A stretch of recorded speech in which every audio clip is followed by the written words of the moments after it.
Excel Grade 5 page 12. 5-ші сыныпқа арналған Excel кітабының 12-ші бетін өтетін боламыз. There is, there are тақырыбы. Жалпы there is, there are бізде қазақ тіліне бар деп аударылады.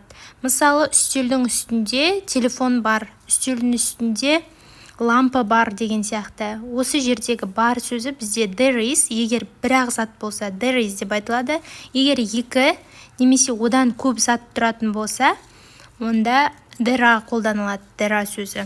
Соған байланысты бірінші жаттығуда сіздерге ереже берілген. Екінші жаттығудан бастап орындайтын боламыз. Exercise 2. Look at the picture. Complete the gaps in the sentences with the correct form of there is, there are. Суретке қара, көп нүктенің орнына there is немесе there are сөздерін қою керек дұрыс формада.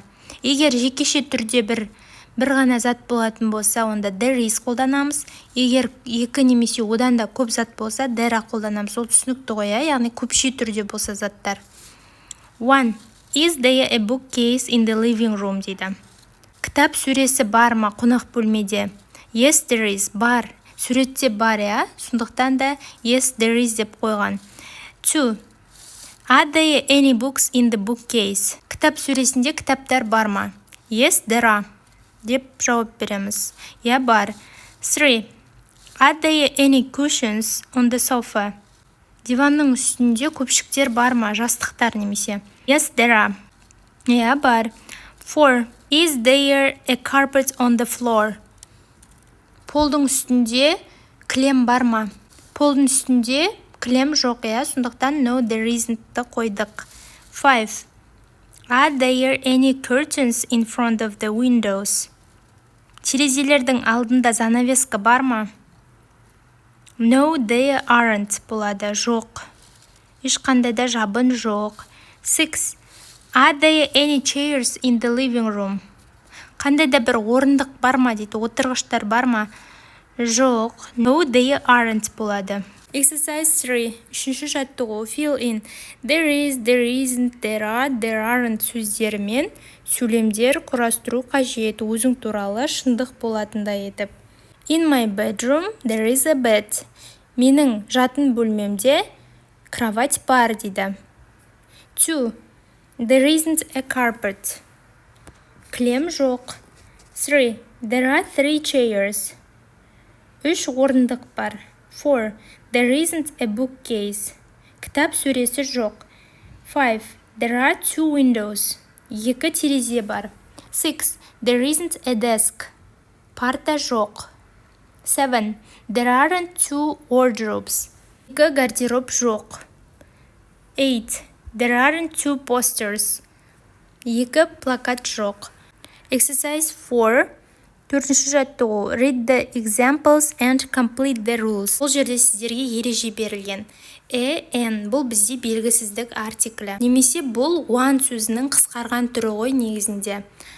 Зат есім болса, зат есім деген не деген сұраққа жауап беретін сөз, сол зат есімнің алдына қойылады. Бұл сөздер N болсын, some, any деген сөздер. Some дегеніміз ол бізде болымды сөйлемде қолданылады. Мысалы, there are some apples. Алмалар бар. Алманың нақты саны көрсетілмесе, бірақ бар екені бірнешеу деген сөзбен аударсақ болады қазақ тіліне. Any деген болымсыз сөйлемде және сұраулы сөйлемде қолданылады. There is a sofa. Бір диван бар. There is an armchair. Бір кресло бар. There are some chairs. Қараңыздар, мына жерде болымды сөйлеме. There are деп тұр ғой. Бар деп тұр. Орындықтар бар. Бірақ нақты саны көрсетілмеген. Егер нақты саны көрсетілмесе, жай ғана айтылса, мысалы, нешеу екені белгісіз, бірақ әйтеуір бар, бірнешеу екені бар. Сонда some сөзін қолданамыз. There aren't any paintings. Ешқандай сурет жоқ деп аударамыз қазақ тіліне. Мынау бізде болымсыз сөйлем болғандықтан there aren't деп тұр ғой. Сондықтан да any сөзін қолданамыз. Are there any posters? Сұраулы сөйлемде тоже any'ді қолданамыз. Плакат бар ма деп аударылады. Астындағы ережені толтырайық. We use and some in affirmative sentences. Болымды сөйлемде немесе n немесе some сөздерін қолданамыз. We use any in negative sentences. Болымсыз сөйлемде any'ді қолданамыз. We use any in questions. Сұраулы сөйлемде any'ді қолданамыз. Exercise 5. Fill in some or any. 5-ші жаттығу. Енді бұл жерде сіздерге some немесе any сөздерімен толықтыру керек. 1. Are there any chairs in the kitchen? Кухняда орындық бар ма? 2. Have you got any books in the bookcase? Кітап сөресінде қандай да бір кітап бар ма дейді. 3. There aren't any posters on the wall. Қабырғада ешқандай плакат жоқ. There are some cushions on the sofa. Диванда жастықтар бар. 5. There are some flowers in the vase. Вазада гүлдер бар. Келесі бетке өтеміз. Page 13. Exercise 6. Prepositions of place. 6-шы жаттығу мекенді білдіретін шылаулар. Оның қандай түрлері бар? Where is the ball? Look and say. Топ қай жерде? Қара және айт. In. Ішінде деп аударылады. On. Үстінде. Қараңыздар. Мына жерде қораптың үстінде тұр, иә? Доп. Under. Астында. Behind. Артында. Next to. Қасында, жанында. In front of. Алдында. Between. Арасында.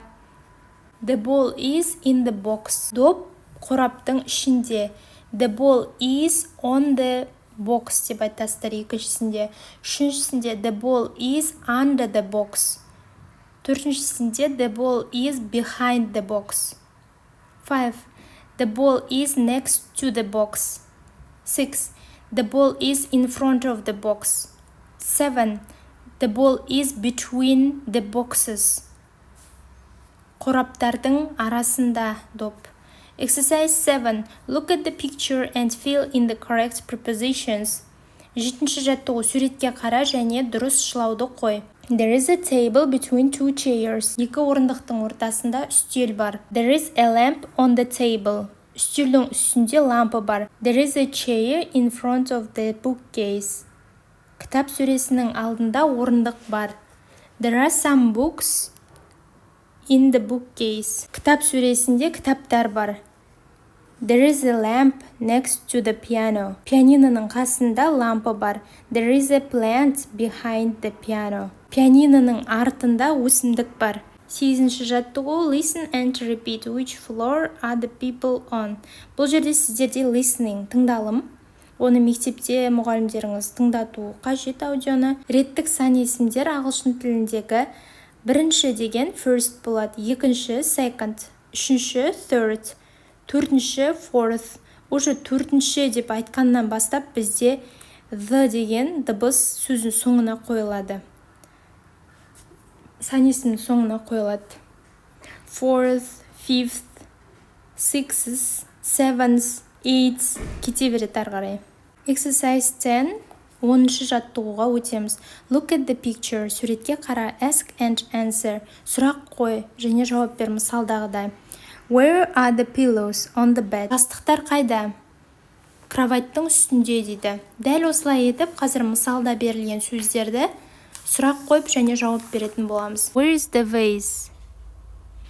On the bedside table. Where are the flowers? In the vase. Where is the plant? Behind the bed. Where are the slippers? Under the bed.